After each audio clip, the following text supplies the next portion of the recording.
Hello everybody, I'm Baltmatrix, and today we're taking a look at Transformers Studios Series number 62, Satellite Soundwave. Satellite Soundwave is a bit of a mess, a bland, gray mess. But that's not totally fair. The designers were given an impossible task. Make a figure that's effectively not an Earth mode of any sort into a figure. I don't think they succeeded here. The only accessory that Soundwave comes with is this stand that has very limited movement. It can go back about 30 degrees and forward about 45-ish degrees. Neither of which really help you in either of his forms, because there's a hole right there on the bottom of his butt, but then there's a hole right here at the very front of what will be the satellite mode. So if you try using that front-ish hole, it doesn't really work so well. Now, there is a way you could maybe get the... Nope, that doesn't work. Now, you would think there might be another way to pose it, but really, that's the only two places you could plug the stand into. Soundwave's gray is incredibly dull. It's just incredibly dull and boring, and they tried to mix it up with some splotches. And that teal on the chest. That's about it for the paint. There is some silver on the satellite components on the outside of the legs, outside of the arms, and then the back. And then there is some red for the eyes, which don't work well at all. Posability-wise, head is on a ball joint, but is greatly limited due to the high collar here, so you can get up and down movement. And then the head has the tendency to just fall back into the chest for no apparent reason. Swivel in the upper arm, hinge for in and out movement, swivel just above the elbow. And earlier I said swivel at the upper arm, I meant the shoulder. No hand articulation. Very limited torso articulation. In order to get the torso to even spin, you have to fold the satellite component down, which that's the official way to do it, but I think it looks boring, so that's why I put it up along his back. Legs are on ball joints. There is a swivel joint just below the ball joint. 90-degree bend at the knee. No foot articulation. You can ironically get sort of a ride or kick going with the stand. I appreciate that, but it's real stupid. The stand also has a swivel at the base, so you can move it around a little bit. And the audio there you hear crackling and going weird is because the battery in my microphone died and I had no idea. So voiceover it is. The figure does have these little indentations or little moldings on the forearms to tie it into the aesthetic that you see with the car mode or the car version of Soundwave. The figure is full of that on the limbs, the legs, the arms, the shoulders, and the head are all reminiscent to the car mode of the same figure. However, while that's good, this figure still sucks. Transformation starts out by folding the hands into the forearms, thus flipping out the little antenna there.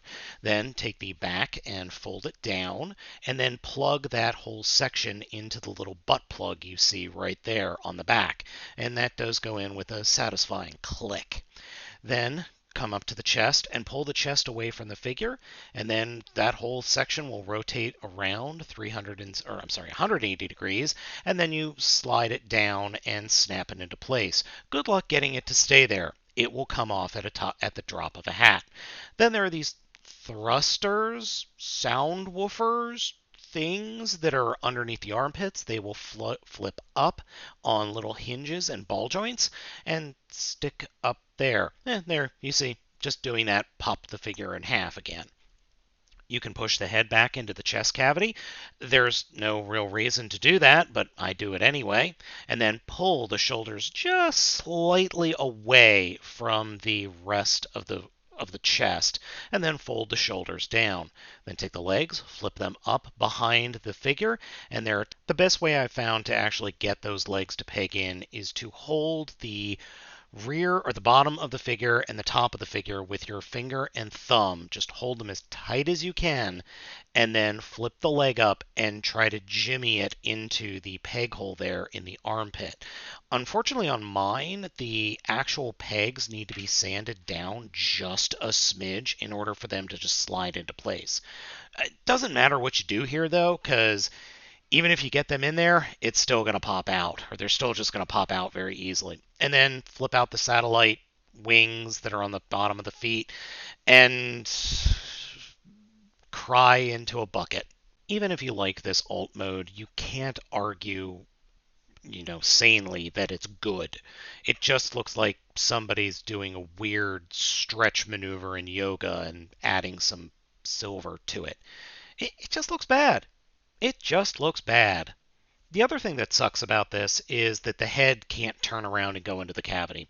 Now, what I'm showing here is that the shoulders actually will sag down or bend down, and then there's these tiny little pegs on the inside of the shoulders that will keep the shoulders from moving. They don't work all that well, but they're at least there, and thought was put into it.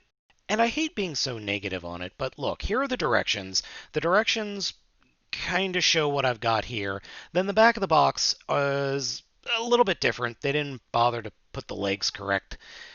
What's the correct transformation on this stupid thing? I don't know, guys. I really don't know. It's not great. It's bad paint, and according to the box, those thruster boob box thingies should have paint on them. There's just so little paint on this thing. It's just not fun. It's not enjoyable to look at. It's not even as good as the original 2010 figure. That one at least looked alien and had a stupid cruiser mode that was at least fun. This, not so much.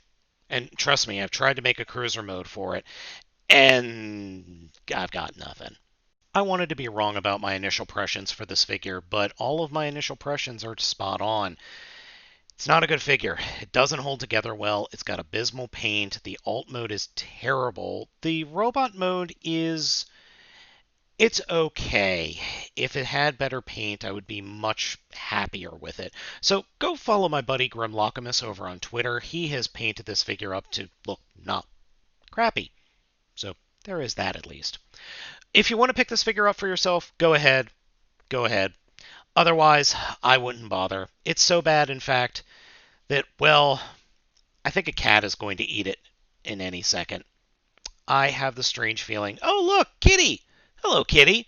Would you like to eat Soundwave? Yes. He's not good for much else. Bye.